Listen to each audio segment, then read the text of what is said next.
Bismillahirrahmanirrahim. Assalamualaikum warahmatullahi wabarakatuh. Waalaikumsalam Waalaikumsalam warahmatullahi wabarakatuh. warahmatullahi wabarakatuh. Jadi hari ini minggu ke-5, saya bertugas untuk menjelaskan teori graph dan binary tree. Karena kita punya 2 waktu ya, jadi hari ini dimulai jam 1, kemudian besok hari Selasa kita insya Allah jam 8. Kalau sesuai agenda, berarti hari ini kita akan bahas mengenai teori graph. Kemudian besok kita bahas tentang binary tree.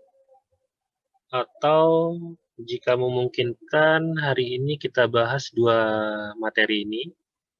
Kemudian besok kalian tinggal mendemonstrasikan tentang tugas-tugas yang ada di BKPM. Jadi tujuannya kalian paham tentang graph dan binary tree. Kalau soal implementasi bahasa pemrograman, kalau di BKPM itu kan kita menggunakan bahasa pemrograman Java. Kalau misalnya kalian itu ingin menggunakan bahasa lain misalnya ya, dalam implementasinya, misalnya menggunakan Python misalnya.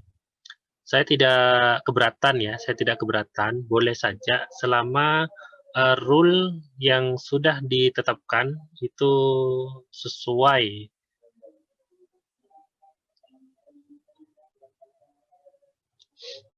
Oke, kita bahas tentang graph. Jadi graph itu merupakan salah satu dari beberapa struktur data yang paling sering diaplikasikan dalam pemrograman komputer. Kalau di universitas ya, kita itu ada mata kuliah namanya struktur data. Itu nama mata kuliahnya. Atau di institut misalnya ya, seperti ITB, seperti ITS ya, itu ada mata kuliah struktur data. Nah, kalau di Politeknik itu tidak ada mata kuliah yang spesifik tentang struktur data gitu. Itu pasti diinkludkan ke dalam ya seperti mata kuliah ini, workshop sistem informasi berbasis desktop gitu ya. Nah, di situ salah satu teori yang ada pada mata kuliah struktur data itu dimasukkan. Nah, graph ini ya, kembali, jika kita, kalau misalnya kalian tidak paham, langsung ditanya ada Bapak. Jika kita memutuskan untuk menggunakan penyimpanan data yang bersifat eksternal, kita mungkin tidak terlalu membutuhkan graph ini. Tetapi untuk beberapa permasalahan di mana kita memerlukan representasi internal dalam memori komputer, untuk suatu struktur data, graph tidak bisa dihindari penggunaannya. Jadi itu peranan atau fungsi dari graph itu sendiri. Secara konseptual, graph merupakan suatu struktur data yang agak berbeda dengan tree atau kita kenal dengan istilah pohon gitu ya. Dalam kenyataannya, pohon merupakan salah satu jenis graph. Jadi pohon atau tree itu merupakan kasus khusus dari graph. Jadi yang muncul tuh graph dulu teorinya. Graph dulu, setelah graph muncul baru ada kasus khusus, salah satunya adalah tree gitu ya, atau pohon itu. Dalam pemrograman komputer, untuk berbagai terapan, graph sering digunakan dalam berbagai cara yang relatif lebih bermanfaat dibandingkan tree. Struktur-struktur data memiliki algoritma yang terkait pada struktur data yang bersangkutan. Sebagai contoh, pohon biner dibentuk dengan cara seperti itu. Nanti kan kalian akan pelajari gitu ya. Seperti itu tuh maksudnya. Karena bentuknya memudahkan pemrogram untuk melakukan pencarian data dan melakukan penyisipan data. Nah, kalau di graph itu ada istilah yang bernama vertex ya, vertex pakai X ya. Jadi vertex itu dikenal kalau di teorinya graph itu dikenal dengan istilah simpul-simpul. Sedangkan dalam pohon biner merepresentasikan cara yang efektif untuk melakukan penelusuran terhadapnya. Nah, dalam hal ini graf memiliki bentuk yang ditentukan oleh permasalahan yang nyata. Contohnya ya, di BKPM juga sudah saya tuliskan. Graf merepresentasikan kota-kota yang menggambarkan lintasan penerbangan. Sudah ada ya di BKPM ya. Tapi dalam slide saya buat berbeda, tapi intinya sama.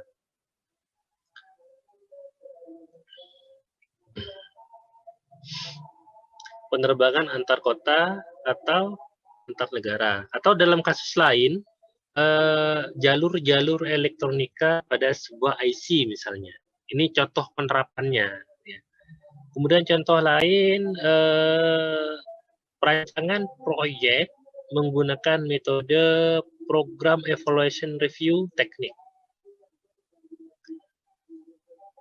yang sering menggunakan grafik-grafik panah-panah berarah yang menggambarkan tugas-tugas individual mana yang akan dilaksanakan selama proyek yang bersangkutan berjalan selama berjalannya waktu. Oke, tunggu sebentar. Ini ada chat ini. Saya cek dulu chatnya. Apa ini? Oh, slide-nya masih slide 1. Iya, memang belum ini ya. Saya masih menceritakan, kan kita kan masih membahas tentang grafnya. Kita kan masih membahas tentang graf. Jadi saya menceritakan dulu. Jadi graf itu peranannya di mana ya, gitu-gitu. Tidak perlu kalian ingat, tidak apa-apa. Itu hanya terminologi saja, terminologi saja. Tidak ada kaitannya dengan tugas-tugas, tidak masalah. Nah, sebelum kita melangkah lebih jauh tentang graf ini ya, kita sepakati dulu ya, kita sepakati dulu. Kita sepakati dulu bahwa vertex ya, vertex itu kita sebut dengan simpul. Kemudian edge-nya ini kita sebut dengan istilah lintasan. Nah, ini kita sepakati dulu biar tidak keluar jalur. Mungkin kalian punya istilah lain. Kenapa kok bukan node, Pak? Atau kenapa atau bukan apa? Itu nantilah kita sepakati dulu dalam teori pembahasan kali ini biar tidak kemana-mana ya. Nah, ini komponennya ya, komponen grafnya ini. Nah, di sini graf ini terbagi menjadi 4. Bukan terbagi sebenarnya, ada variannya. Jadi dalam graf itu ada yang dikenal dengan istilah directed graph. Ada yang dikenal dengan istilah non-directed, ada yang weighted, ada yang adjacency. Nah, nanti kita akan bahas ini satu persatu. Tapi sebelum itu, saya akan tunjukkan simulasi dari graf dulu. Di sini J ini Jakarta, B Bandung, Cirebon, ini sudah daftarnya di samping sini ya. Di sini menunjukkan peta yang disederhanakan. Nah, untuk perjalanan darat ini, perjalanan darat dari Jakarta ke Salatiga, SI ini SL ya, SRL besar. Ini Salatiga. Dalam graf tersebut, lingkaran-lingkaran kecil ini ya, lingkaran-lingkaran kecil ini menggambarkan simpul atau kita kenal dengan istilah vertex ya. Kemudian ini garisnya ini kita kenal dengan istilah lintasan. Nah, ini kita sepakati dulu. Biar enak nanti pembahasan ke depan. Nah, kemudian ada dari keempat ini kita bahas yang terakhir dulu, adjacency ini ya. Ini bisa kita artikan keberdampingan ya, istilahnya ya. Adjacency ini keberdampingan. Jadi yang dimaksud keberdampingan itu ialah jika mereka itu maksudnya vertex-nya ya, vertex-nya terhubung melalui satu lintasan. Jadi misalnya kalau di contohnya di sini misalnya J dengan B misalnya. J dengan B. Kemudian P dengan S misalnya atau C dengan P. Nah, itu yang dimaksud dengan keberdampingan. Jadi istilah-istilahnya harus kalian pahami dulu biar tidak bingung ya. Lintasan ini kalian juga bisa kenal dengan istilah PET ya. Kemudian ada yang disebut directed. Directed itu berarti berarah. Dan non-directed berarti tidak berarah. Suatu graf dikatakan tidak berarah atau non-directed atau undirected ya, jika kita dapat melihat dengan cara yang sama mudahnya dari suatu simpul vertex ke simpul lainnya atau sebaliknya. Nah, seperti ini misalnya ya, J ke B. Ini kita sebut dengan istilah non-directed atau tidak berarah. Jadi Jakarta bisa menuju Bandung, kemudian Bandung bisa menuju Jakarta. Jadi sebaliknya itu yang disebut dengan undirected atau non-directed.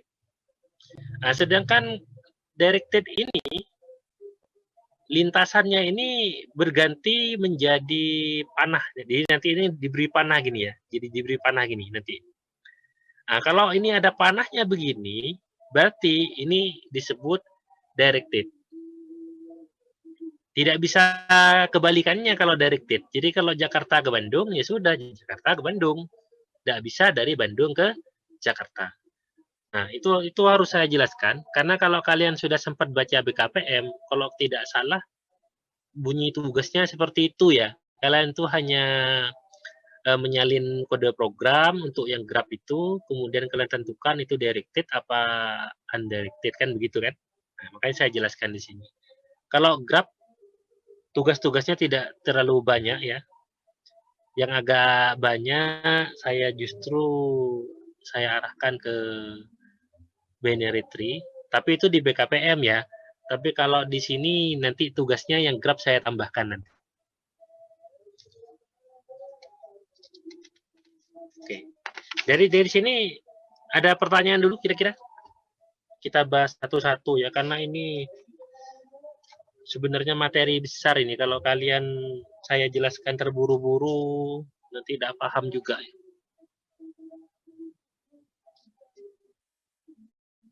Oke ya, aman, slide 1 ya, aman ya.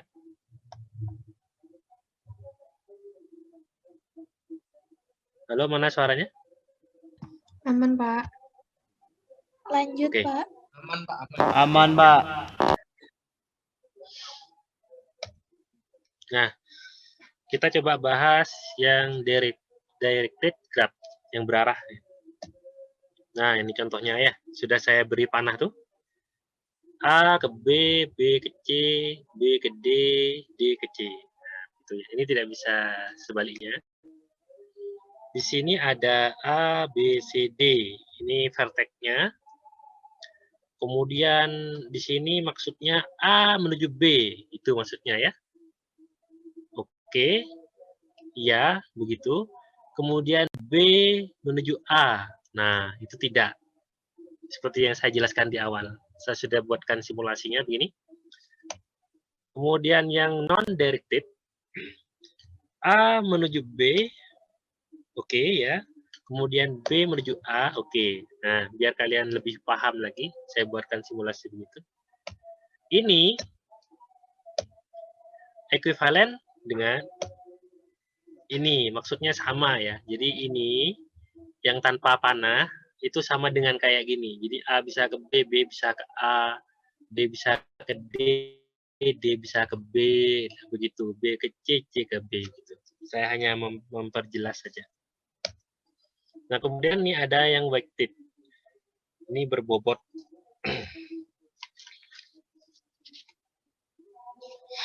Di BKPM juga sudah saya tuliskan ya, nanti bisa di cross check mengenai jarak lintasan. Di situ ada time-nya dari kota satu ke kota lain itu jam berapa menit yang dibutuhkan kan gitu. Ini saya permudah aja, misalnya dari A ke B 3 misalnya ya. B ke C 4, B ke D 5, D ke C 6. Ada bobotnya yang disebut dengan weighted. Nah, kemudian di sini ada kita bahas tentang keberdampingan ya, adjacency. Pertama ada adjacency list yang pertama. Jadi bentuknya itu seperti ini. Verteknya ya A B C D ini dijadikan header. Ini header ya maksudnya ya. Dijadikan header. Kemudian di data A ke B. A ke B. Nah, ada bobotnya ya 3. Kita masukkan di sini 3. Kemudian setelah itu kan B ke C. B ke C 4. Kemudian ada lagi B ke D. B ke D kan 5. Nah, ini ya. Di list di situ. Sedangkan C kan tidak kemana-mana, jadi kosong. Kemudian D ke C ada 6. Nah, cara ngelisnya begitu. Kemudian untuk yang adjacency matrix, ini vertexnya kan ada 4, berarti 4 kali 4. Sebenarnya dalam adjacency matrix itu begini ya. Kalau misalnya ya, jadi misalnya A menuju A, kan tidak ada ya. Nah, kalau tidak ada, itu maksudnya ditulis 0. Ini maksudnya kayak gitu. Ini kan A menuju A, kan tidak ada, maka 0. Itu maksudnya. Kemudian A menuju B. Nah, kan ada 3, maka ditulis 3. Dalam beberapa literatur, angka 3, 4, 5, 6 ini sebenarnya diganti menjadi angka 1. Di apa istilahnya itu ya?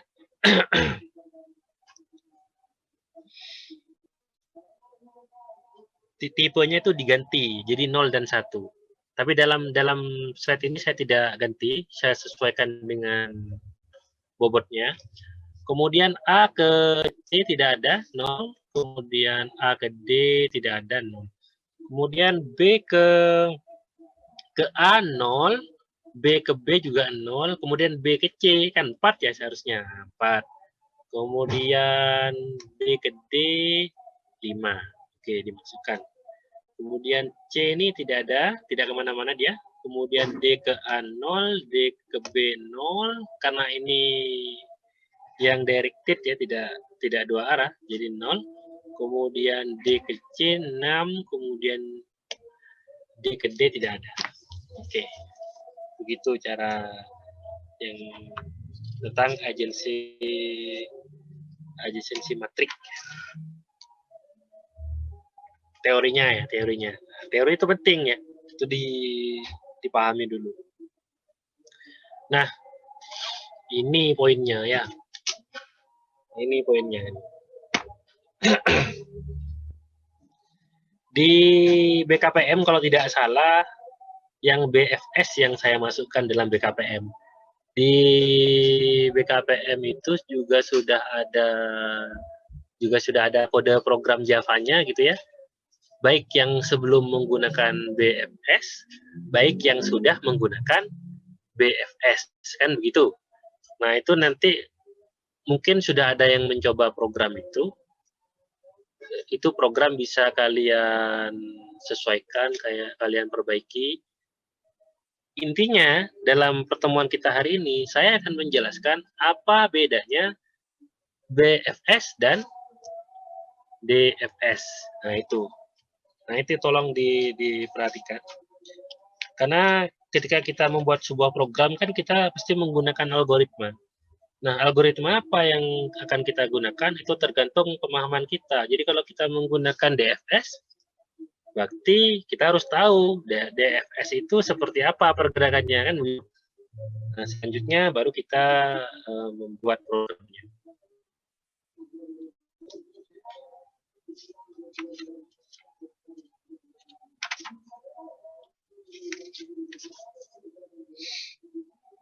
DFS, oke. Algoritma DFS ini dia menggunakan struktur data stack ya, stack. Stack itu tumpukan ya, stack itu tumpukan. Dalam menjelaskan ini saya butuh bantuan Excel ya. Saya buka dulu karena saya belum buat yang pergerakan menggunakan PowerPoint-nya, saya belum buat, jadi saya butuh Excel. Jadi algoritmanya nanti kayak gini. Dia istilahnya itu yang dipakai adalah visit ya, berkunjung. Visit A. Sudah. Nah, teori untuk tumpukan kayak gini. Saya jelaskan teorinya dulu. Jadi misalnya saya punya A, punya B, punya C. Ya, ini saya masukkan. Yang pertama saya masukkan A, yang kedua B, yang ketiga C misalnya. Nah, berarti kalau saya masukkan A, berarti A ada di sini. Kan begitu. Kalau misalnya saya masukkan B, B di sini, kemudian C di sini. Nah, dia menumpuk gitu maksudnya ya. Teorinya begitu teorinya. Oke. Dia visit A. Kemudian dia visit B. Berarti yang di sini sebelumnya A, kemudian di sini A, kemudian di visit B. Kemudian dia visit lagi ke F. Di dalam PowerPoint kan sudah saya beri panah. Nah, jadi kalian biar tidak bingung ya. Biar kalian tidak bingung. Jadi A, B, F. Gitu. Kemudian visit lagi H. A, B, F, H. Nah, gitu. Ingat baik-baik, ini stack ya. Stack berarti dia tumpukan, menumpuk. Jadi kalau kunjungan pertama, kedua, ketiga, keempat kan gitu ya. Cara merepresentasikan kan begitu. Kunjungan pertama dia mengunjungi A. Ketika dia berkunjung ke A, maka A yang dimasukkan ke dalam tumpukan, kan begitu ya? Ini kan saya urutkan begini, takutnya kalian bingung. Maksudnya, ini saya tumpukan satu, atau tumpukan pertama lah, atau gimana lah ya.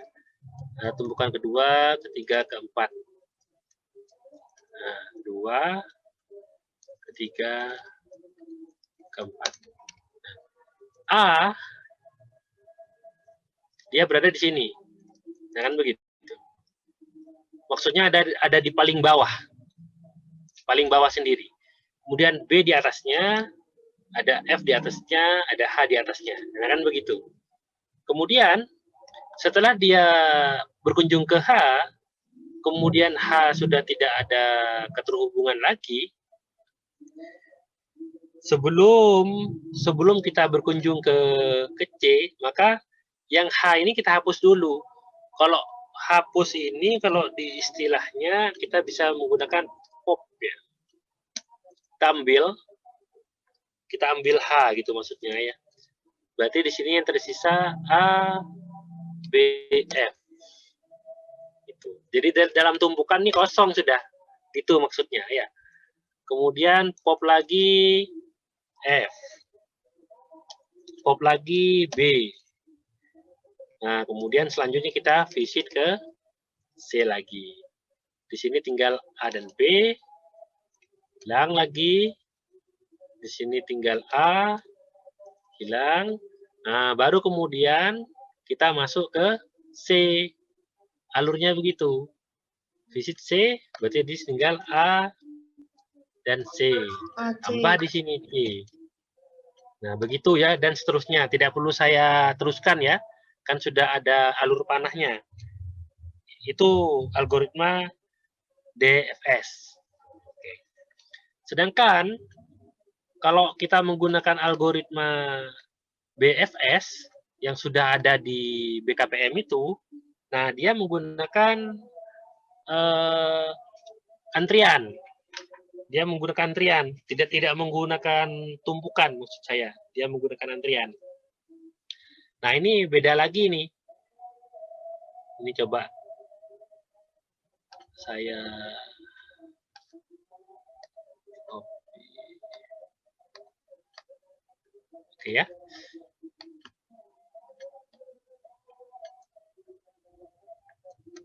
Nah, ini bukan tumpukan, tapi antrian. Jadi, antrian itu antrian 1, antrian 2, antrian 3.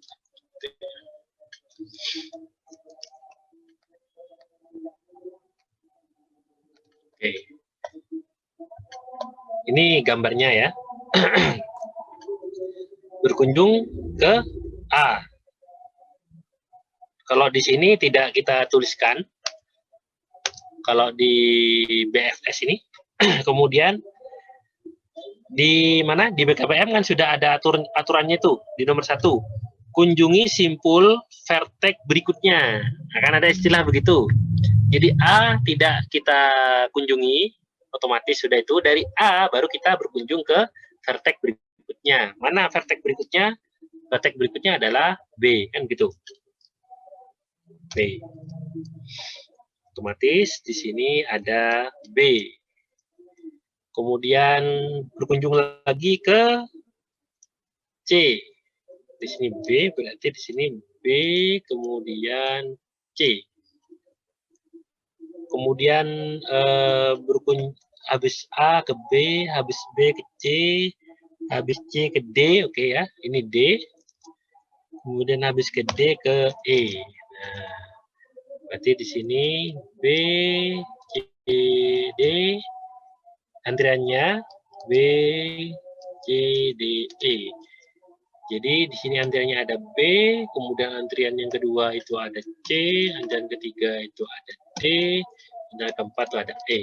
Nah, perlu diingat baik-baik ya. Ini berbeda dengan tumpukan. Kalau tumpukan yang bisa kita ambil itu adalah tumpukan yang paling atas atau yang paling akhir. Jadi kalau tumpukan kunjungan terakhir itu adalah H, berarti H ini yang kita boleh ambil, karena tidak bisa kita ngambil yang A terlebih dahulu, karena itu kan ada di paling bawah. Konsepnya begitu, makanya kalau buat program harus sesuai dengan konsep. Nah, kalau yang BFS ini kan kita menggunakan antrian. Antrian konsepnya, siapa yang ngantri lebih dulu, itu yang keluar.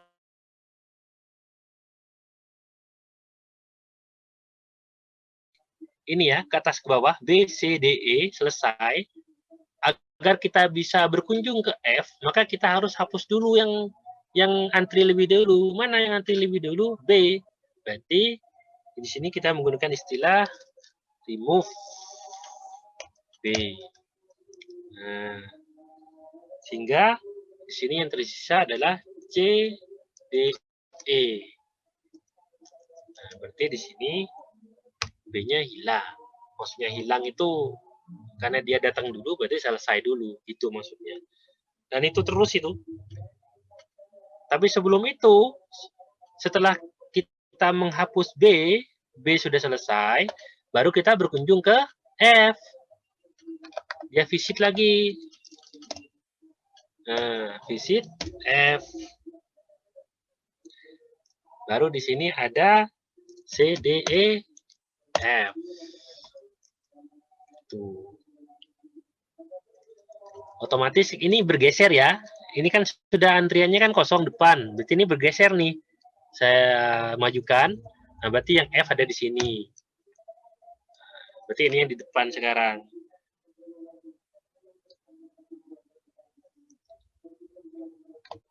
Kalau antrian itu setelah kita selesai di F, kita tidak bisa langsung ke H ya. Ini satu persatu gantian. Setelah kita berkunjung ke F, maka kita harus berkunjung ke G ini. Tapi sebelum ke G, kita hapus dulu yang C. Gitu. Jadi kita remove C. Berarti di sini tinggal D, E, F. C hilang. Gitu. Karena setelahnya C ini tidak ada vertex lagi, berarti kan kita tidak perlu berkunjung. Kita lanjut ke berikutnya, D. Nah, kita remove dulu D.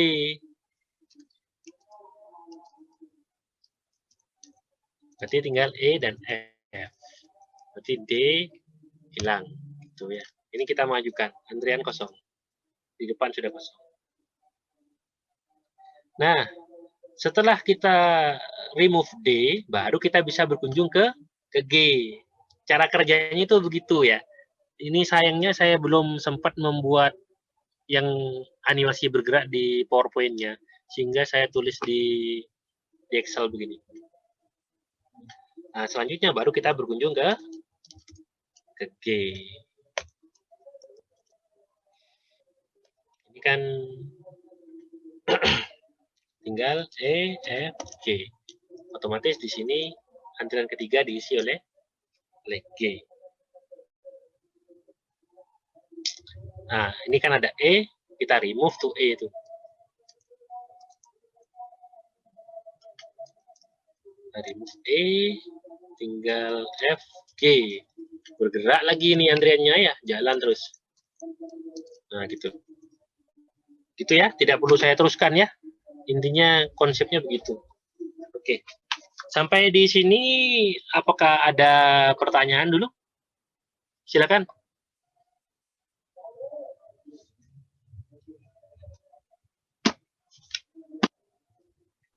Ya, Pak. Ya. Saya bingung yang sampai itu, Pak. Habis remove C terus remove D itu gimana, Pak? Saya bingung tadi sampai situ. Ini yang ditanya BFS apa DFS? Yang BFS, yang ini. BFS, yang ini. Ya. Gimana ulangi pertanyaannya? Kan itu habis remove C terus remove D. Nah, itu kok remove ya. D gitu, Pak. Saya bingung sampai situ. Oh ya. Ya, Oke, saya ulangi ya. Di sini C-nya kan tidak memiliki vertex lagi untuk dikunjungi kan. Nah, di sini. Nah, ini yang saya lingkar-lingkari kan tidak ada. Karena C itu setelahnya C itu tidak ada vertex lagi, maka setelah kita meremove C, kita kan tidak perlu berkunjung. Maksudnya kan tidak ada, kalau kita ibaratkan rumah, tidak ada rumah yang perlu kita kunjungi lagi. Jadi kita hapus yang C, ya sudah kita tidak usah berkunjung, kan begitu. Nah, karena C sudah selesai, baru kita masuk ke D. Kalau kita mau masuk ke D, kemudian kita kan remove D kan. Nah, setelah itu kan kita berkunjung ke D, ke G maksud saya. Nah, karena setelahnya D, itu ada vertex yang perlu kita kunjungi, apa? G. Makanya setelah remove D, kita berkunjung ke G. Sedangkan C, kita remove C, kita tidak berkunjung kemana-mana lagi kan? Kita langsung remove D. Kenapa begitu? Karena setelahnya C, tidak ada vertex lagi di sini. Nah, itu Mas, jawabannya. Oh, enggak, Pak. Terima kasih, Pak. Ya. Yang lain?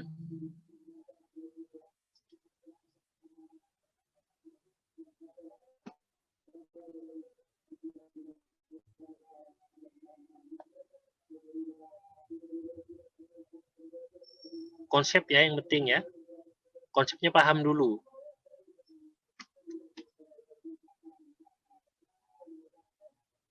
Berarti mahasiswa yang lain sudah aman berarti ya.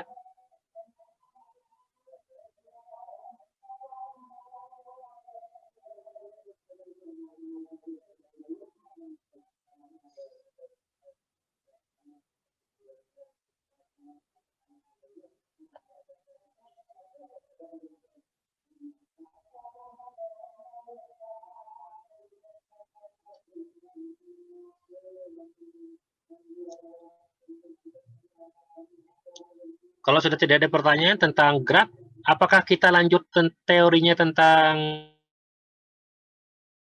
binary tree? Lanjut, Pak. Sehingga besok kita bisa fokus ke tugas-tugasnya gitu ya. Iya, Pak. Lanjut, Pak. Iya, Pak. Oke, Pak. Iya, Pak, lanjut. Nah, kalau ini sudah, insya Allah sudah siap anunya ya. Oke, tunggu sebentar.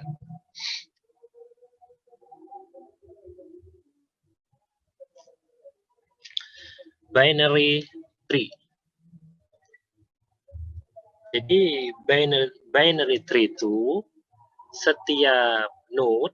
Nah, kalau di sini kan tidak disebut vertex ya. Kalau di tree kan tidak disebut vertex. Kalau di graph kan disebut vertex. Jadi kita ngikutin teorinya saja. Jadi kalau di sini kita kenal dengan istilah node. Gitu. Setiap node itu bisa memiliki dua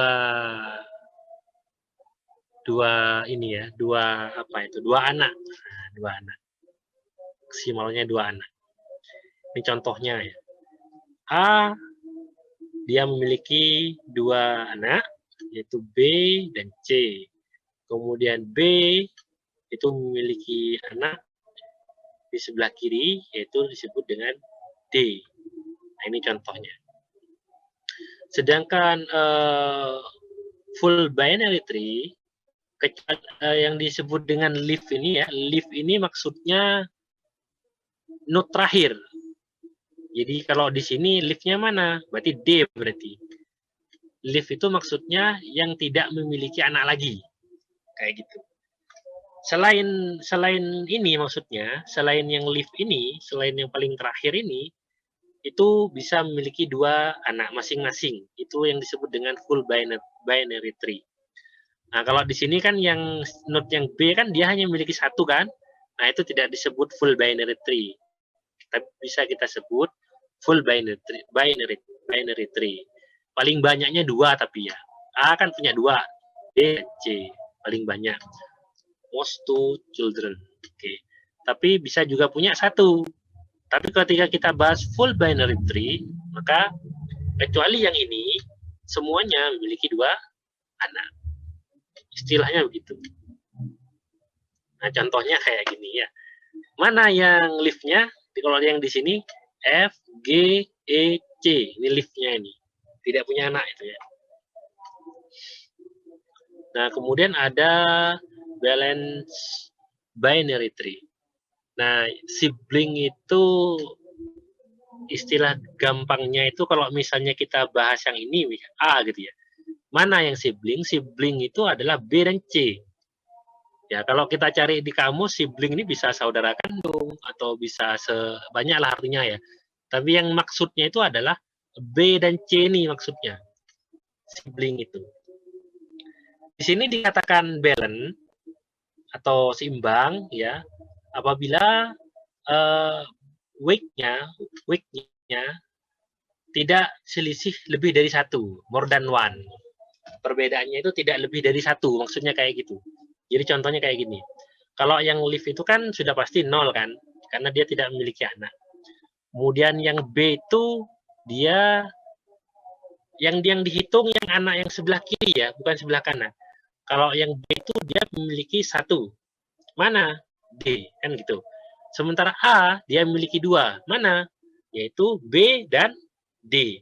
Nah, di sini antara B dan C ini kan yang dimaksud sibling kan ini. Dia perbedaannya hanya 1 gitu. Di sini 1, di sini 0. Ya kan? Berarti ini kita sebut dengan bukan kita ya. Literatur yang kita miliki ini kita sebut dengan balance, seimbang nih maksudnya gitu. Karena perbedaannya itu tidak lebih dari 1 of more than 1. Oke. Nah, bagaimana yang tidak seimbang? Nah, seperti ini. Ya. Leaf-nya kita 0, kemudian D1 yaitu F, sementara B dia punya 2 yaitu D dan F, sementara A dia punya 3 yaitu B, D, dan F. Nah, ini kita sebut imbalance ya, tidak imbang. Di mana tidak imbangnya? Di sini. Nah, ini lebih dari 1 ini. 2 dan 0. Nah, itu yang disebut dengan imbalance. Nah, teorinya dipahami dulu konsepnya. Ini tidak ngarang ini ya. Ini ada dasarnya. Bukan apa kata saya ini. Bukan. Saya hanya menyampaikan. Oke, kemudian ada binary tree. Kalau misalnya, nah ini ada anak yang di sebelah kiri, ada anak di sebelah kanan. Anak di sebelah kiri itu apabila lebih kecil dari node. Node itu bisa kita sebut akar lah gitu ya. Jadi misalnya kayak gini contohnya ya. Ini root ya, root ini akarnya ini. Jadi akarnya terbalik ini, terbalik. Tidak seperti pohon normalnya. Kalau pohon normalnya kan akar di bawah. Nah, ini rootnya justru di atas. Dia ketika kita ingin memasukkan angka 1 misalnya. 1 itu langsung otomatis berada di sebelah kiri. Kenapa? Karena dia lebih kecil dari node. Gitu maksudnya. Lebih kecil dari rootnya. Maksudnya kayak gitu. Kalau kita memasukkan angka 5, dia akan berada di sebelah kanan. Konsepnya gitu ya. Kenapa? Karena angka 5 itu lebih besar dari node-nya. Ini konsepnya. Begitu seterusnya. Jangan sampai keliru ya. Konsepnya begini. Jadi nanti kalau kalian buat programnya sudah ada sih. Di BKPM kalian sudah tinggal nyalin. Setelah itu selesai kalian buat, kalian jalankan. Insya Allah kalian paham sudah. Tapi yang paling penting teorinya saya jelaskan. Nah, begitu. Contohnya ini. Ini kalau kita urutkan dengan cara in order, maka 0, 1, 2, ya, kemudian rootnya 3, kemudian right-nya 4, 5, 6. Nah, ini nanti akan kita bahas di slide berikutnya. Bukan hanya in order masalahnya. Ada post order dan lain sebagainya ya. Oke. Yang penting ini kalian sudah paham. Kemudian selanjutnya, nah, binary tree ini dia punya beberapa algoritma ya. Jadi dia bisa melakukan pencarian di situ. Kemudian dia juga bisa melakukan input atau penyisipan ya, insert ya. Kemudian dia bisa melakukan penghapusan. Ini ada 3 algoritma ini. Kita akan bahas nih dalam teori hari ini. Nah, ini saya punya, bisa kita sebut pseudocode, boleh lah gitu ya. Karena tidak ini, maksudnya ini kita, kalau kita sudah paham ini, kita pakai bahasa pemrograman apapun, saya rasa sama aja ya. Oke, ini contohnya ya. Ini contohnya. Jadi misalnya kita mencari 2. Kita ingin mencari 2 tuh. Kita mencari 2. Kita cari 2. Di sini kan ditanya dulu, apakah root-nya sama dengan 0? Kan ini kita lewati dulu tentunya ya. Kemudian kita ceknya di sini. Untuk awal-awal di sini. Nah, apakah kalau misalnya root datanya, ini bedanya ya. Root itu kan akar. Berarti kalau kita lihat di sini, berarti akarnya itu 3. Berarti di sini kita isi 3 nih. 3 di sini. Kalau misalnya 3 itu lebih besar daripada value itu maksudnya yang dicari. Berapa value-nya? 2. Kan gitu ya. Apabila root 3 lebih besar daripada 2, kan benar ya? Yes ya. Berarti dia langsung mencarinya kemana? Mencarinya di sebelah kiri. Nah, algoritmanya begitu. Saya ingin mencari 2. 2 lebih kecil dari 3. Otomatis dia ke sini. Tidak mungkin dia ke sini. Gitu maksudnya kayak gitu. Pseudocode-nya ini cara kerjanya kayak gitu. Dia langsung nyari ke sini. Nah, kemudian setelah dia di sini, ditanya lagi, apakah root ini lebih besar atau lebih kecil daripada value? Ternyata 1 ini lebih kecil daripada 2. Berarti kalau root data lebih kecil daripada 2, maka dia langsung mencari di sebelah kanan. Setelah dia ke sini, baru dia ke sini, baru ketemu. Prosedur melakukan pencariannya begitu ya, pseudocode-nya ya. Ini sudah program JAD-nya sudah ada ya. Saya jelaskan alurnya aja. Nah, ini ada satu contoh lagi. Misalnya saya mencari 7. Dicari ini, apakah 7 itu, atau gini bahasanya, root itu 3 lebih besar daripada 7? Kan tidak. Apakah root itu 3 lebih besar daripada, lebih kecil daripada 7? Iya, berarti ke kanan ya. Ke 5 berarti. Ditanya lagi, apakah 5 lebih kecil daripada 7? Oke, ke 6 berarti kan turun lagi ke sini. Ditanya lagi, apakah 6 itu lebih kecil daripada 7? Masih iya gitu ya. Karena masih iya, seharusnya dia kan turun ke sini. Nah, masalahnya 6 itu sudah tidak punya anak lagi. Karena 6 itu kan lift-nya, paling akhir dia sudah. Karena dia kasusnya seperti ini, maka dia langsung membaca ini ya. Itu berarti song dia. Cara kerjanya begitu. Biasanya kalau sudah seperti ini datanya ya tidak ditemukan atau not found gitu ya. Data yang dicari tidak ada gitu. Itu maksudnya. Oke ya, paham ya untuk cara kerja yang algoritma search pencariannya ya. Nah, kemudian yang penyisipan. Nah, ini misalnya kita ingin memasukkan angka 3 nih. Kita memasukkan angka 3. Yang akan kita masukkan angka 3. Ditanya di sini ya, apakah root-nya itu kosong? Kalau misalnya kosong, maka dia membuat new node, dia buat baru. Nah, dia buat di situ, kan kosong. Nah, selanjutnya masukkan lagi angka 1. Otomatis ini sudah tidak dibaca lagi karena kan root-nya kan sudah ada. Kemudian ditanya, apakah root-nya itu lebih besar daripada value atau lebih kecil daripada value? Karena di sini root-nya itu lebih besar daripada value, berarti lebih besar daripada value, maka ada di mana? Di kiri. Nah, masuk ke sini. Itu ya. Proses pembuatannya kayak gitu. Kemudian kita masukkan lagi angka 2. Apakah 2 itu, apakah root data 3 lebih besar dari value? Iya, ya. Iya, kan ke kiri kan? Kemudian apakah 2 itu, apakah root, berarti kan rootnya kan sekarang 1. Apakah 1 itu lebih besar dari value? Oh, tidak kan? Justru dia itu lebih kecil daripada value. Berarti dia ada di sebelah kanan. Nah, gitu ya cara kerjanya ya. Tahu ya? Insya Allah ini sudah saya buat semudah mungkin. Insya Allah tidak bingung kalau soal alur kerjanya ini. Kita masukkan angka 5. Angka 5.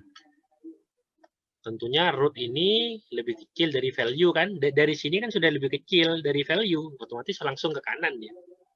Kemudian yang ke-6. Nah, ini lebih kecil berarti kan ke kanan. Berarti kalau ini kan berarti dia ke kanan lagi itu. Cara kerjanya begitu ya. Oke. Sudah paham insya Allah ya. Kemudian yang terakhir penghapusan, dia menghapus. Nah, menghapus itu ada 3 kasus ya, ada 3 kasus di sini. Case yang pertama yang dihapus itu adalah 0. 0 itu maksudnya leaf-nya itu. Maksudnya 0, 2, 4, 6. Nah, itu yang dihapus. Itu biasanya langsung saja itu ya. Dihapus misalnya 0, 0 kita hapus, hapus. Otomatis hilang begitu langsung.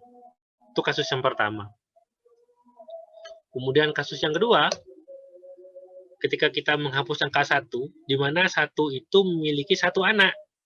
Nah, kita menghapus angka 1. 1 itu memiliki anak, itu 2. Otomatis 3, dia akan langsung nembak kedua. Berarti 2 itu akan naik ke atas, maksudnya kayak gitu. Sedangkan 1 hilang. Nah, gitu. Kemudian kasus yang ketiga, ketika kita menghapus 5, root 5 itu memiliki 2 anak. 5 itu memiliki 2 anak, yaitu 4 dan 6. Otomatis cara kerjanya seperti ini ya. 3 itu akan langsung nembak ke 6, sedangkan 6 nanti nembak ke 4. Berarti 6 ini yang naik ke atas. Nah, karena 4 dan 6 kan lebih besar 6. Nah, begitu. Ada 3 case seperti ini, cara menghapusnya. Kalau tidak salah, tugas kalian di BKPM juga seperti ini deh, ya. Ada yang tidak memiliki anak, ada yang memiliki 1 anak, ada yang memiliki 2 anak. Gimana cara kerja menghapusnya? Nah, itu kan gitu kan bunyi tugasnya ya. Nah, ini sudah saya jelaskan di sini. Pak, mohon izin bertanya, Pak. Ya, silakan. Kalau semisal yang itu dihapus, yang 2 sama 6 itu apakah menjadi parent-nya atau gimana, Pak? Yang dihapus 2 dan 6, Yang dihapus 3-nya, Pak.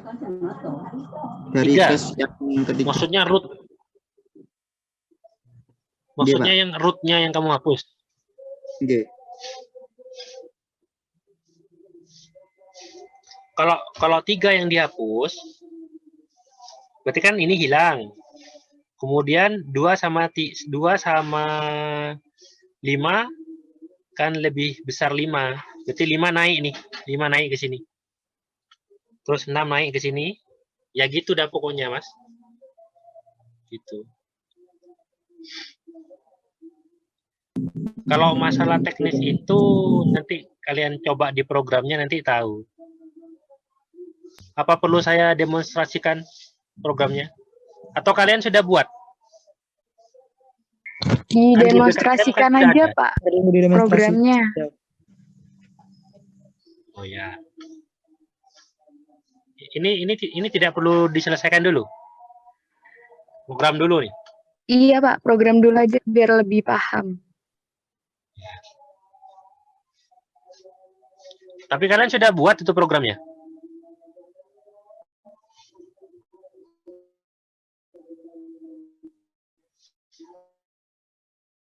Nah, itu masalahnya ya. Masalahnya itu. Apa BKPM-nya belum di-share?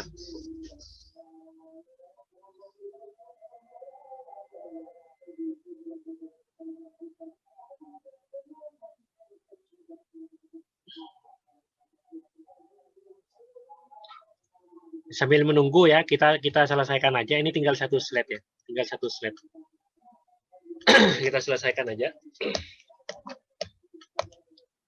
Nah, ini ada 3. Wow. Di sini tadi kalau tidak salah di atas itu sudah dibahas ada in order kalau nggak salah ya. Ada in order. Ini juga ada di tugas nih. Ada 3, ada pre-order, ada in order, ada post order. Nah, ini bagaimana cara kerjanya, urutan-urutannya kan gitu ya. Kalau pre-order itu urutannya itu root dulu, baru yang kiri, setelah itu yang kanan. Jadi rootnya kan A. Kemudian setelah itu yang kiri itu dari rootnya dulu jadi B, D, kemudian E. Nah, gitu ya. Setelah itu baru yang kanan. Yang kanan itu C dan F. Gitu. Kalau in order lain. Kalau in order kiri dulu, root baru kanan. Nah, cara nampilkannya kayak gini. D, B, E, root A, kemudian F, C. Kalau in order. Kalau post order kiri, kanan, baru root. Nah, lain lagi. D, E, B, kemudian F, C, kemudian A. Nah, begitu ya. Kan di atas kan tadi menampilkan contohnya itu kan menggunakan in order. Berarti kalau menggunakan in order, nah kan gini kan. D, B, E, kan gitu. Setelah itu gini D, B, E, A, F, C, kan gitu kan. Tadi yang in order itu Mana ada?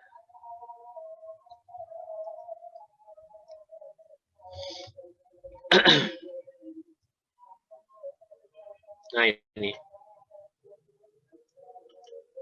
Nah, 0, 1, 2 kan gitu ya. 0, 1, 2, habis itu root kan 3. Kemudian 4, 5, 6. Kenapa kok muncul output seperti ini, Pak? Iya, karena yang kita pilih adalah in order kayak gitu. Tahu dari mana konsepnya? Konsepnya ada di sini ya. Konsepnya ada di sini. Ini sudah konsep.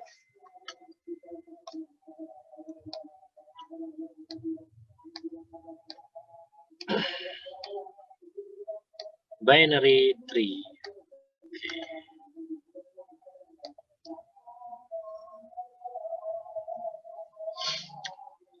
Intinya kayak gini ya. Kalau kalian sudah ketik tuh program yang di BKPM tuh, kan ada di sini mana?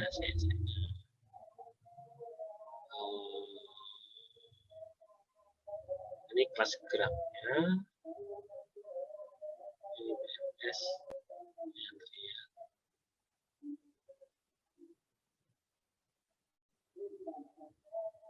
Nah ini ya, program yang binary tree kan, ada node di situ. Kalian ketik ini dulu, ini kelas node, ketik misalnya ya. Di sini ada kelas tree-nya, dia menggunakan stack. Nah di sini ada find pencariannya, ini yang tadi sudah dibahas. Ini ada insert, yang pseudocode-nya sudah, ini program menggunakan Java-nya seperti ini gitu. Tapi pseudocode umumnya yang sudah saya jelaskan di slide tadi, ini untuk menghapus. Karena sudah buat, kemudian kalian buat apa? Tree app gitu ya. Nah, ini kemudian kalian jalankan seperti yang saya lakukan. Nah, di sini untuk menampilkan tree, kalian bisa ketikkan show gitu ya. Nah, ini urutannya kayak gitu. Dari mana angka 50, 25 dan kan sudah kita inputkan dulu kan di sini. Nah, ini angka 50, 25, 75, 12, 35. Nah, ini urutan-urutannya sudah ini. Nah, kalau saya tidak salah tangkap ya, pertanyaan tadi itu yang dimaksud itu yang dihapus itu adalah root kan begitu ya? Berarti yang tertinggi yang dihapus. Berarti 50 kalau di sini. Kita coba. Kalau menghapus kan memilih delete. Nah, sekarang masukkan yang mau dihapus 50 gitu ya. Kita enter gitu. Delete 50. Kita tampilkan tree setelah kita melakukan menghapus. Nah, terlihat Mas, Mbak? Outputnya, Mbak, Mas? Oke, Pak. Terlihat. Ini lihat ya, di sini kan 50. Dia punya 2 anak ya. Di sebelah kiri ada 25, sebelah kanan 75. Kan yang diminta tadi kan yang dihapus 50. Nah, kemudian yang 75 naik ke atas sebagai root. Ini yang kedua nih. Lihat ya. Begitu, seperti yang sudah saya jelaskan tadi. Nah, tugas-tugas ini gampang sebenarnya kalian kerjakannya ya, terutama yang binary tree.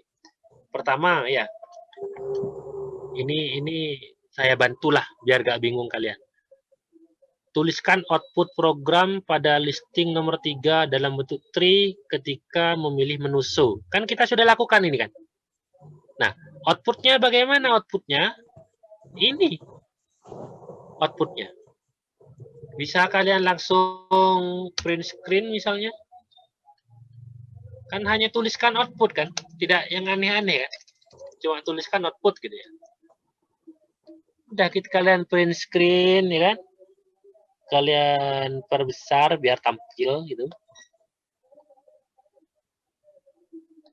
Nah, kan gini sampai sini saja. Nah, sudah kan? Kan gitu aja kan jawabannya kan? Tuliskan output program. Ini outputnya. Ketika apa? Ketika memilih menu show. Ini ketika kita sudah milih menu show. Nah, gitu. Terus ikuti ya. Ini tugas kalian, jangan ditanya ke saya. Kalau ditanya ke saya, nanti saya yang ngerjakan tugasnya. Terus kalian ngerjakan apa kan gitu. Ini ikuti dah. Tambahkan satu note misalnya ya. Terserah kalian note-nya apa. Habis itu tampilkan tree-nya. Terus tunjukkan di mana posisi note yang baru dibuat itu. Ada di mana. Kan terlihat nanti. Diberi penjelasan di sini. Apakah no diberi. Misalnya nih, contoh nih ya. Kalian menambahkan 97 ini misalnya. Biar saya mudah mendeteksinya, misalnya kalian beri kayak gini. Ini contoh saja. Tandai itu. Tandai kayak gini. Ini contoh. Saya sembarang saja. Di kotak gini atau gimana lah caranya kalian. Nah, gini. Habis itu kalian beri keterangan. Misalnya ya. Kalian beri panah gini. Misalnya. Terus kalian beri keterangan. Tag baru di input atau note yang baru atau apalah istilahnya. Nah, contoh saja. Kan saya kan nanti tahu, oh ini yang baru. Nah kemudian yang karena yang dihapus yang ini, terus ini bergeser kemana-kemana itu dijelaskan. Terus yang C lakukan pencarian, D lakukan hapus. Itu tugas kalian ya, itu tugas kalian. Silakan diikuti. Yang terpenting kayak gini. Saya kan sudah jelaskan konsepnya nih. Saya sudah jelaskan konsepnya. Bahkan sampai pseudocode programnya sudah saya jelaskan gitu ya. Bukan hanya itu ya. Di BKPM programnya sudah ada juga gitu ya. Kalian tinggal nyalin gitu kan. Secara logika kan kalian tidak mengerjakan apa-apa, hanya membuat kode yang sudah ada, kalian jalankan, terus kalian outputnya masukkan ke dalam laporan. Kan begitu ya dalam BKPM itu. Saya rasa itu tidak ada masalah. Nah, yang jadi masalah tugas yang belum tertera di BKPM. Kan BKPM-nya ini kan masih proses updating juga kan. Jadi saya tambahkan tugasnya. Di sini di grab terutama ya, di grab terutama di sini sudah ada contoh yang menggunakan BFS. Nah, kan sudah saya contohkan yang menggunakan BFS itu. Di mana Pak? Nah, saya tunjukkan. Nah, ini ya, implementasi BFS pada program. Ini sudah saya buatkan. Terus cara memanggilnya juga sudah saya jelaskan. Dia menggunakan antrian ya di sini. Sudah saya buatkan kelas antriannya. Kemudian ganti display menjadi BFS kan begitu. Nanti kan muncul tuh anunya. Outputnya kan muncul. Nah, ketika outputnya muncul, baru di sini kan kalian disuruh menjelaskan aja kan. Panggil metode ini pada grab app ini, jalankan program. Bagaimana output yang dihasilkan, jelaskan. Nah, ini kan kalian sudah tahu konsepnya, programnya sudah ada, kalian tinggal ngetik, tinggal jalankan, terus kalian menjelaskan seperti saya menjelaskan tadi, kan gitu ya. Kan tidak terlalu susah ini kan. Nah, yang susah ini bukan susah sih sebenarnya.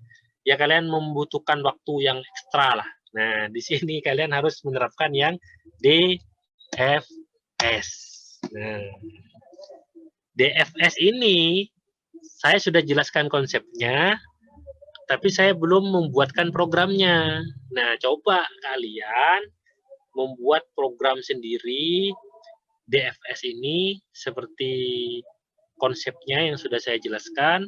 Nah, kemudian setelah kalian buat, bisa kalian ngambil di internet, terserah ya. Pokoknya cara kerjanya sama seperti konsep. Nanti kan ngeceknya belakangan. Nah, setelah itu jalankan program, baru kalian jelaskan outputnya dalam laporan. Begitu saja ya. Tambahannya hanya ini.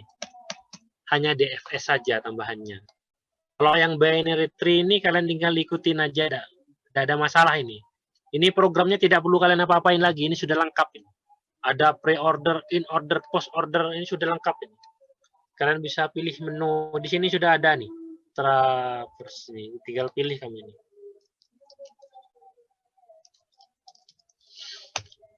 Nah, di sini ya. Di sini kan ada tipe 1, tipe 2, tipe 3. Nah, ini maksudnya tipe 1, 2, 3 itu yang ini maksudnya. Ada yang mana dah? Pre-order, in order, post order maksudnya kayak gitu. Itu programnya sudah ada. Kalian hanya jalankan dan tahu cara kerjanya dan jelaskan di sini. Kayak gitu. Tambahannya hanya ini aja nih. Nah, ini poinnya yang cukup besar yang ini DFS ini. Kalau kalian bisa menjelaskan ini, poinnya tidak begitu besar ya, karena apa? Programnya sudah ada juga, gitu kan. Konsepnya sudah dijelaskan. Gitu. Kalian hanya tinggal praktek saja. Nah, ini tambahannya ini. Kalau kalian bisa ngerjakan yang ini poinnya cukup besar. Apalagi yang ini kan paling gampang ini. Cuma memilih aja kan, tinggal coret kalian kan. Kalau directed, berarti ini coret, kan gitu aja. Alasannya kan gampang. Oke, ini agak berat, tapi gampang juga. Ini yang berat, cukup berat ini. Nah. Oke, sekarang saya buka pertanyaan.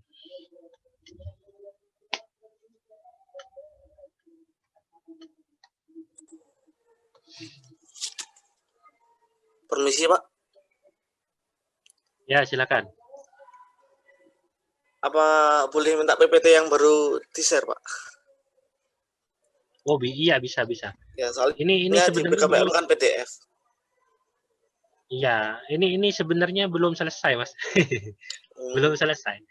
Kalau cuma menjelaskan konsepnya, saya menjelaskan pakai BKPM tuh bisa, cuma saya inginnya itu kalian tuh pemahamannya tuh runtut gitu. Jadi makanya saya buat simulasi, habis itu ini hilang, ini masuk, gitu-gitu. Nah, itu biar kalian itu paham. Ini yang belum selesai itu yang ini nih. Nah, ini belum saya buatkan. Makanya tadi saya pakai Excel kan.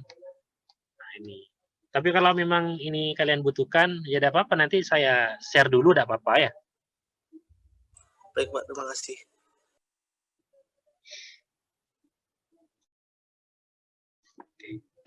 Ada pertanyaan yang lain? Oh iya, ini kan pertemuan pertama kita ya. Kemarin kata info dari Ibu Betty, kemarin kalian sempat menggunakan 2 e-learning yang berbeda ya. Satu JTI sama apa satunya gitu ya? Oke, Pak. Pakai WSL. Nah, sekarang ini sepertinya ada migrasi server infonya, sehingga kita sekarang fokus ke yang e-learning JTI. Berarti tugas-tugas kalian nanti seharusnya dikumpulkan di e-learning JTI. Nanti saya set kapan ya terakhir ya. Kalau deadline kan gampang ya, bisa minggu depan kan bisa. Misalnya hari Minggu gitu ya. Hari Minggu, tanggal 11 hari Minggu, atau tanggal 10 hari Sabtu kan tidak apa-apa. Karena Senin kan ada materi baru kan. Jadi tanggal 10, 11 ini sudah harus terkumpul di learning. Nah, yang lebih menariknya gini ya. Kan besok Selasa kan kita masih ada kan. Kita kan masih ada. Kan dibagi menjadi 2 tatap muka ini ya. Hari ini sama besok. Karena kalian mintanya teorinya dijelaskan sekaligus, sebenarnya idealnya gini, sekarang saya jelaskan graf. Misalnya saya menjelaskan 1 jam misalnya. Kalian sesi tanya jawab, anggaplah 30 menit gitu. Karena sudah tidak ada pertanyaan, nah sisa waktu yang ada, kalian praktek. Kan kalau misalnya kita bukan daring kan begitu. Kalian praktek sudah, kerjakan sudah gitu ya. Kemudian pertemuan kedua ada materi lagi.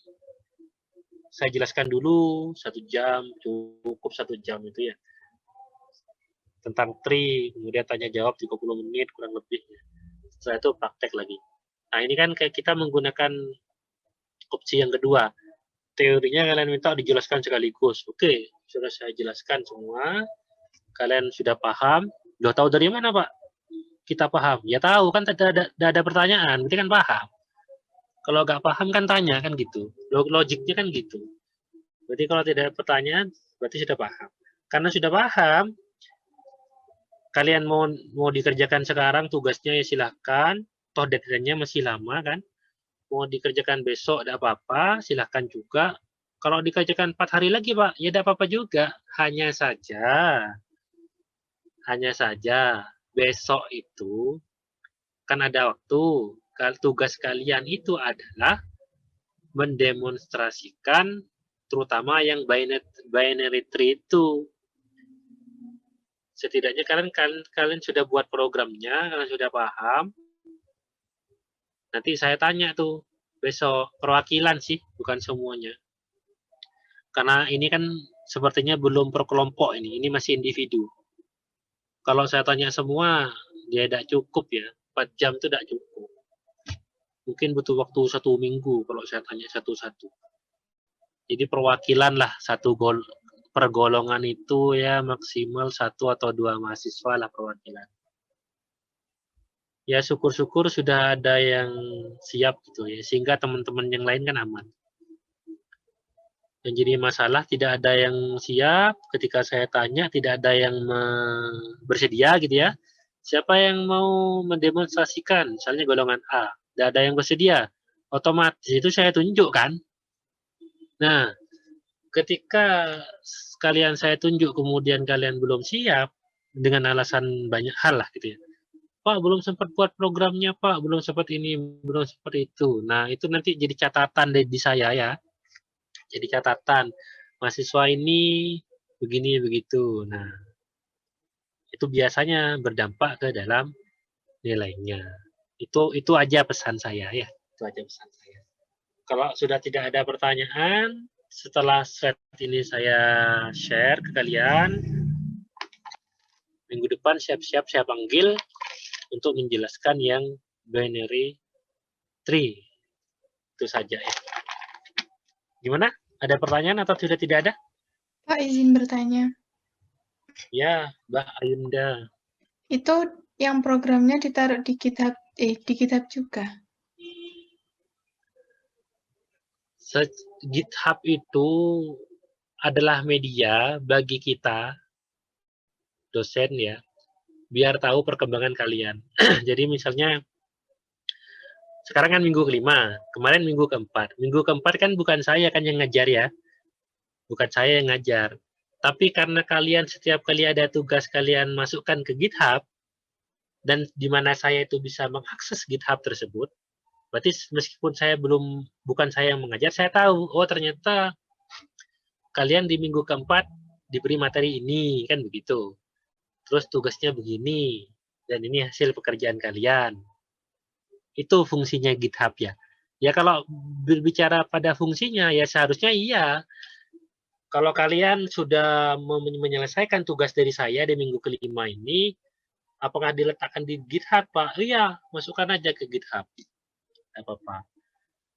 Loh, kalau misalnya saya meminta dimasukkan di e-learning juga, misalnya nih ya, misalnya kenapa kok saya meminta di e-learning juga, misalnya di e-learning lebih mudah deteksinya misalnya. Ini kan mungkin beda dosen beda. Kan tidak apa-apa juga kan, kalian tinggal masukkan aja ke e-learning. Kayak gitu. Baik, Pak. Terima kasih.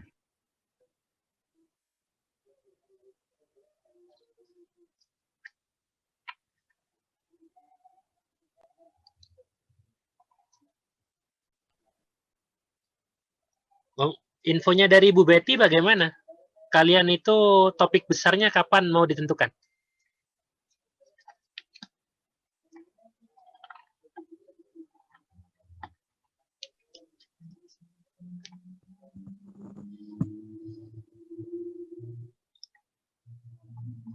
Halo? Topik besar tuh maksudnya seharusnya kalian tuh punya apa ya, harus buat project kan nanti. Nah, projectnya tentang apa kan begitu nanti kan. Kalau kemarin itu sedengar saya itu setelah UTS, Pak, yang kerja kelompok. Ya, oke. Berarti kan saya tidak perlu menyinggung soal itu. Oke lah. Berarti kan sudah tidak ada pertanyaan ya. Bisa saya akhiri? Mungkin anak-anak tuh ada pertanyaan, cuman bingung mau tanya apa. Mungkin kalau nanti kita tanya di grup atau PC Bapaknya, boleh kan, Pak? Boleh, boleh. Oke, Pak. Siap.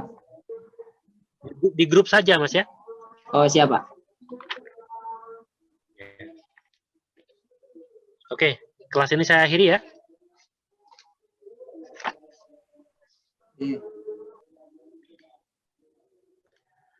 Baik, terima kasih sudah mengikuti kuliah. Jangan lupa absen. Sekali lagi saya tekankan.